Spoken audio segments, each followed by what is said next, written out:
আমরা তাদের সঙ্গে পরিচিত হব, তারপর আমরা আলোচনায় যাব। আমার ঠিক একেবারে ডানে রয়েছেন আজিজুল বারী হেলাল, তথ্য সম্পাদক, বাংলাদেশ জাতীয়তাবাদী দল বিএনপি। এরপর রয়েছেন তাজনুবা জাবিন, যুগ্ম আহ্বায়ক, জাতীয় নাগরিক পার্টি। এবং আমাদের অনলাইন প্ল্যাটফর্ম জুমে আমাদের সাথে সংযুক্ত হয়েছেন অ্যাডভোকেট শিশির মনির, সিনিয়র আইনজীবী, বাংলাদেশ সুপ্রিম কোর্ট। আপনাদের তিনজনকেই স্বাগত জানাচ্ছি আজকের আলোচনায় চ্যানেল 24 এর স্টুডিওতে। আমি শুরুতেই যে কথাটি বলছিলাম যে তিনজন অতিথি আমাদের সঙ্গে রয়েছে, এর বাইরে আমরা লন্ডন থেকে যুক্ত হব, কারণ আমরা এমন একটা মুহূর্তে আজকে এই মুহূর্তে মুক্তবাক্যে আলোচনায়, যে মুহূর্তে লন্ডনের হিথ্রো আন্তর্জাতিক বিমানবন্দরে পৌঁছেছেন তারেক রহমান। তিনি কিছুক্ষণের মধ্যেই বাংলাদেশের উদ্দেশ্যে রওনা দেবেন এবং সেই খবর আমরা শুরুতে একটু জেনে আলোচনায় যাব। আমাদের সাথে এই খবর জানানোর জন্য লন্ডন থেকে যুক্ত হচ্ছে লিপটন কুমার, আমাদের সহকর্মী লিপটন কুমার। আপনার কাছে একটু সংক্ষেপেই জানতে চাই, রহমান এয়ারপোর্টে কখন পৌঁছেছে, তার বোর্ডিং পাস সহ আদার্স যে আনুষ্ঠানিকতা আছে সেগুলোর কি অবস্থা, কখন রওনা দেবেন, কোথাও ট্রানজিট আছে কিনা, কখন দেশে পৌঁছবেন? কিছুক্ষণ আগেই 10 থেকে 15 মিনিট আগে তারেক রহমান তার সপরিবারে এই টার্মিনাল 4 দিয়ে ভেতরে ঢুকেছেন এবং বোর্ডিং পাস সম্পন্ন করেছেন। আপনাকে জানিয়ে রাখি, এইখান থেকে লন্ডন সময় 6:25 তার টেক অফ হওয়ার কথা, আর গেট ডিপারচার টাইম 6:15। আমি একটু আগে ভেতরের যেটা কথা বলেছি, উনি এখন গেট ডিপারচারের জন্য প্রক্রিয়াধীন রয়েছেন ওনার। এরপরে আমি যেটা জানাতে চাই, এখানে আজকে প্রচন্ড বাতাস, কিন্তু এর একটু আগে এখানে বিএনপি নেতা কর্মীদের সমাগম ছিল। আর তারেক রহমানকে নিয়ে যে বিমানটি, বাংলাদেশ বিমানের BG202 ফ্লাইটটি ঠিক 6:25 এখান থেকে উড্ডয়ন করবে। এই বিমানটি সিলেটে পৌঁছানোর কথা রয়েছে বাংলাদেশ সময় সকাল 9:55। সব ঠিকঠাক থাকলে, কোনো যান্ত্রিক ত্রুটি না থাকলে 9:55 সিলেটে পৌঁছাবে। সেখানে 1 ঘন্টা যাত্রা বিরতি শেষে ঢাকার উদ্দেশ্যে রওনা দিবে। আর ঢাকাতে এই বিমানটি পৌঁছানোর কথা রয়েছে 11:40 থেকে 11:55 মধ্যে। আমরা যতটুকু জানতে পেরেছি, সেখানে নামার পর তারেক রহমানের যে ইমিগ্রেশন প্রসেস, সেটা করতেও খুব একটা বেশি সময় লাগবে না, হয়তো 30 থেকে 40 মিনিটের মধ্যেই ইমিগ্রেশন প্রসেস শেষে তিনি বের হবে। অনেক অনেক ধন্যবাদ লিপটন। আমরা প্রয়োজনে পরবর্তীতে আবারও আপনার সঙ্গে যুক্ত হব এবং লন্ডন থেকে যেতে চাই। প্রথমে আজিজুল বারী হেলাল ভাই, আপনার কাছে একটা বিষয় একটু ছোট্ট করে জেনে তারপরে তারেক রহমানের প্রসঙ্গে যেতে চাই। আমরা সবশেষ মনে হয় 3-4 দিন আগে খালেদা জিয়ার সবশেষ শারীরিক অবস্থার খবর জেনেছি, ডাক্তার জাহিদ জানিয়েছে।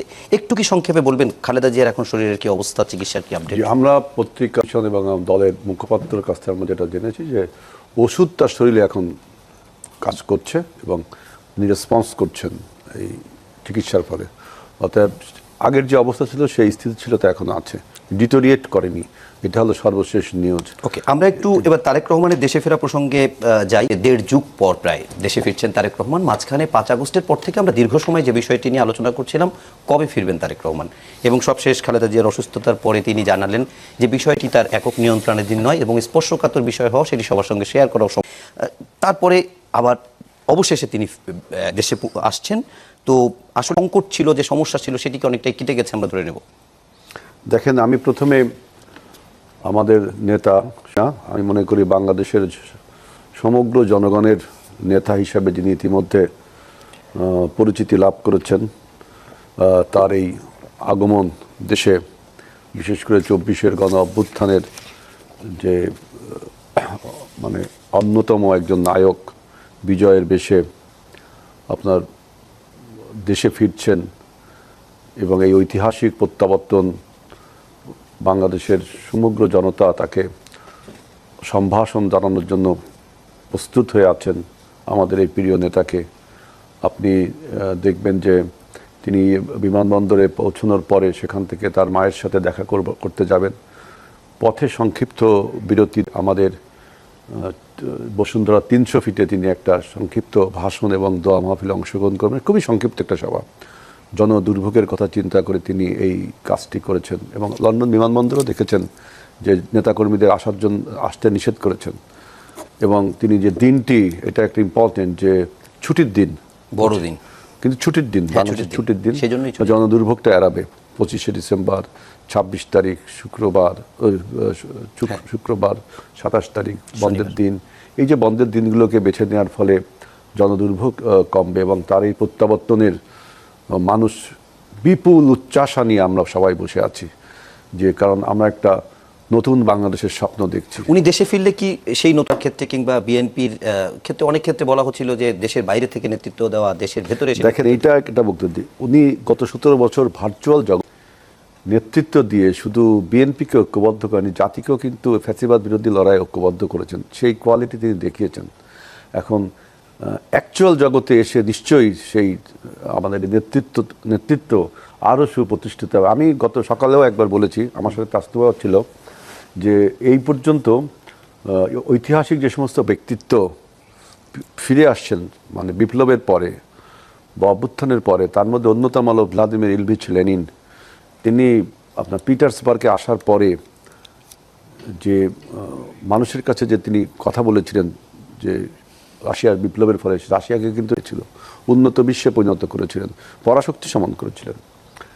এরপরে দেখবেন যে ইরানের ইমাম খোমেনি, তিনিও ইসলামী বিপ্লবের পরে যখন ফ্রান্স থেকে ফিরে আসলেন, ইরান কিন্তু আধুনিক রাষ্ট্রে এবং উন্নত রাষ্ট্রের দিকে ধাবিত হয়েছে স্টিল নাও। এবং আমরা সর্বশেষ দক্ষিণ আফ্রিকা নেলসন ম্যান্ডেলা 27 পরে তিনি বর্ণ বৈষম্য, যে প্রতিহিংসা প্রতিশোধের রাজনীতিকে বাদ দিয়ে তিনি যে নতুন দক্ষিণ আফ্রিকা সৃষ্টি করলেন। আমার একটা দৃঢ় বিশ্বাস, গত 17 বছরে তারেক রহমানের সাথে আমার রাজনৈতিক স্মৃতি আরও বেশি। উনি যতদিন থেকে রাজনীতি করেন তখন আপনি ছাত্র দলের সভাপতি ছিলেন। সুতরাং সেখান থেকে, তার আগেও তার সাথে আমার রাজনৈতিক স্মৃতি রয়েছে। সেখান থেকে এই পর্যন্ত আমি মনে করি যে তিনি একটা রাজনীতির ব্রেক থ্রু আনবেন, একটা নিউ ডাইমেনশন তৈরি হবে। আমি এই জন্য বললাম যে ঐতিহাসিক 3জন ব্যক্তিত্বের কথা বলেছি, তারা তাদের দেশটাকে সামনের দিকে নিয়ে যেতে পেরেছে।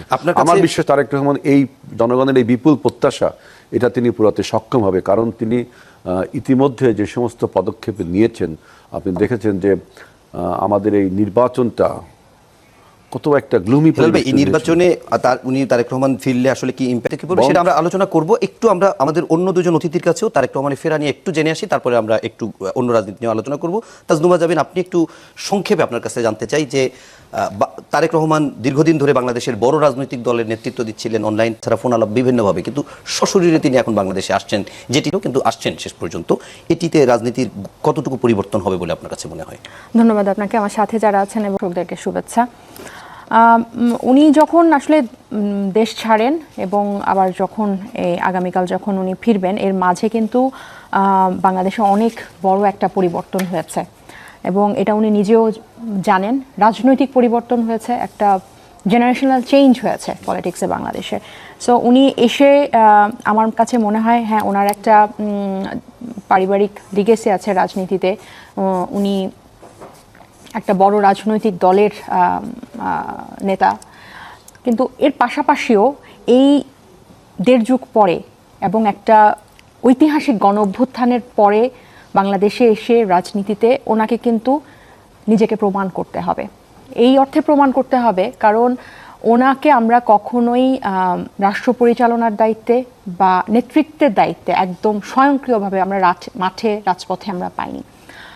গত 17 বছর বিএনপির উপর অনেক নেতাকর্মীদের উপর অনেক জেল জুলুম মামলা হয়েছে, ওনারা অনেক নির্যাতনের